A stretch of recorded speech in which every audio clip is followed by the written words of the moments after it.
और बड़ी खबर यह कि भारत इजराइल के बीच आज बड़ा समझौता होगा। दोनों देशों में बड़ी डिफेंस डील हो सकती है। $10 बिलियन की डिफेंस डील की संभावना है। टेक्नोलॉजी शेयरिंग और संयुक्त उत्पादन पर जोर है। रक्षा डील से टेंशन में चीन और पाकिस्तान, तो इस डील पर सभी की निगाहें टिकी हुई हैं और रक्षा क्षेत्र में कई समझौतों पर आज मोहर लग सकती है। बड़ा समझौता होना संभव है। दोनों देशों में बड़ी डिफेंस डील पर बातचीत, $10 बिलियन की डिफेंस डील हो सकती है। इस दौरान टेक्नोलॉजी शेयरिंग और संयुक्त उत्पादन पर जोर रहेगा। रक्षा डील से टेंशन में चीन और पाकिस्तान भी हैं। इससे पहले हमने आपको तस्वीरें दिखाई जब प्रधानमंत्री नरेंद्र मोदी ने सीनेट को संबोधित किया था। इस दौरान सभी सांसदों ने उनका गर्मजोशी के साथ स्वागत किया, तालियां बजाई, अभिवादन किया, उनके साथ सेल्फी भी खींची और कई मुद्दों पर प्रधानमंत्री नरेंद्र मोदी ने इस दौरान बातचीत की है और उनका सर्वोच्च सम्मान से उनको सम्मानित भी किया गया। तो भारत इजराइल की आयरन दोस्ती क्या है, क्योंकि आयरन डील की ही बात हो रही है। रक्षा समझौतों में क्या होगा? बड़े रक्षा समझौतों पर नया MOU साइन होने की उम्मीद जताई जा रही है। $10 बिलियन की डिफेंस डील हो सकती है। इस दौरान बड़ी बात यह कि आयरन डोम की तकनीक ट्रांसफर करने पर चर्चा संभव है और आयरन डोम वही डील जिस पर सभी की नजर है।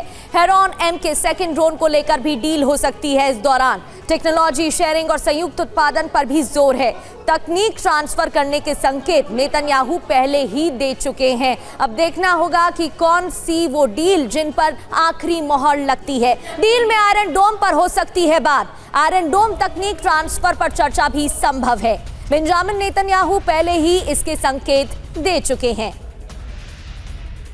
तो बड़ी खबर ये, आयरन डोम तकनीक ट्रांसफर पर चर्चा संभव, नेतन्याहू पहले ही दे चुके हैं इसके संकेत और अब आखिरी मोहर लगना बाकी है। इसके अलावा भी कई मुद्दों पर बातचीत चल रही है और आखिरी मोहर आज लग सकती है। संवेदनशील तकनीकें, जॉइंट प्रोडक्शन और प्राइवेट सेक्टर की भागीदारी, ऐसे में रक्षा क्षेत्र में कई बड़े समझौते होने की संभावना, खासतौर पर आयरन डोम जिसकी तकनीक भारत के सुदर्शन चक्र multi layer air defence system से मिलती बताई जाती है।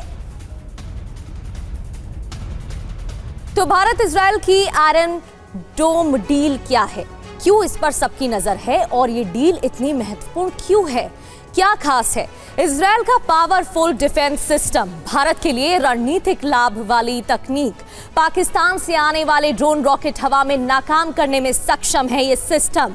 चीन के स्वॉर्म ड्रोन रणनीति को जवाब भी आसानी से मिलता है। अब आयरन डील की क्या खासियत है? रॉकेट मोर्टार को इंटरसेप्ट करने में सक्षम है, मिसाइलें और ड्रोन हवा में ही नष्ट करने में सक्षम है, खतरे का रियल टाइम विश्लेषण करने में भी सक्षम है और एक लॉन्चर में 20 टामर इंटरसेप्टर मिसाइलें भी रहती हैं। बड़ी खबर यह है कि भारत को स्काई स्टिंग मिसाइल भी मिल सकती है। इजराइल की छठी पीढ़ी की मिसाइल है स्काई स्टिंग और इस दौरान बातचीत के बाद इस पर भी मोहर संभव है। AI से लैस BVR air to air missile है ये, तेजस सुखोई के साथ शामिल हो सकता है। तो स्काई स्टिंग को लेकर भी बातचीत और इस पर भी आखिरी मोहर लग सकती है। तो आज प्रधानमंत्री नरेंद्र मोदी के कई कार्यक्रम रहने वाले हैं। इस दौरान बैठकें भी होंगी। करीब 2:30 बजे भारत के समय अनुसार बैठक होने वाली है और इस दौरान स्काई स्टिंग मिसाइल की क्या पावर है ये भी आपको बताते हैं, क्योंकि इस पर भी मोहर संभव बताई जा रही है। लंबी दूरी की मारक क्षमता है इसकी, 250 किलोमीटर की रेंज है। वजन की बात करें तो सिर्फ 100 से 200 किलोग्राम है। तेजस पर आसानी से तैनात हो सकती है ये मिसाइल। छोटे विमानों का बड़ा हथियार, AI तकनीक से लैस RF सीकर टारगेट की पहचान, लॉक और अंत तक पीछा करने में भी सक्षम है स्काई स्टिंग मिसाइल। बड़ी खबर यह कि बुधवार को इजरायली संसद में प्रधानमंत्री नरेंद्र मोदी ने कहा कि बदलते ग्लोबल ऑर्डर के बीच भारत और इजरायल जैसे दोस्तों के बीच एक मजबूत रक्षा साझेदारी होना बहुत ही जरूरी है। सुनिए। We will also work closely in different formats such as India, Middle East, Europe Economic Corridor and the I2U2 framework between India, Israel, UAE, and the US. Defense and security is another important pillar of our partnership. In November last year, we signed an MOU on defense cooperation. In today's uncertain world, a strong defense partnership between trusted partners like India and Israel is of vital importance. तो प्रधानमंत्री मोदी ने अपने दौरे के पहले दिन बुधवार को इजरायली संसद को संबोधित किया। उन्होंने कहा कि भारत और इजरायल आतंकवाद के खिलाफ एक साथ खड़े हैं। प्रधानमंत्री मोदी ने आतंकवाद पर हमला करते हुए पाकिस्तान को बड़ी चेतावनी दी। क्या कहा, सुनिए।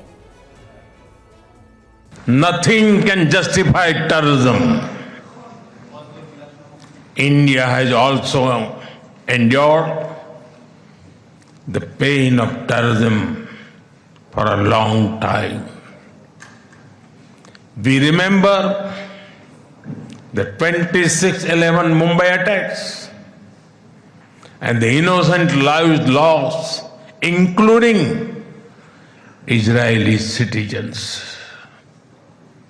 Like you, we have consistent and uncompromising policy of zero tolerance for terrorism with no double standards. प्रधानमंत्री नरेंद्र मोदी ने सीनेट को संबोधित करते हुए आतंकवाद का मुद्दा उठाया था और इस दौरान उन्होंने कहा था कि भारत और इजरायल एक साथ खड़े हुए हैं आतंकवाद के मुद्दे पर और जीरो टॉलरेंस की नीति के साथ भारत इस पर काम कर रहा है। इसमें दोहरा मापदंड नहीं चल सकता है। इसके साथ ही उन्होंने कहा था 26/11 के मुंबई हमलों का जिक्र करते हुए इसमें जान गंवाने वाले निर्दोष लोगों में इजरायली नागरिक भी शामिल थे।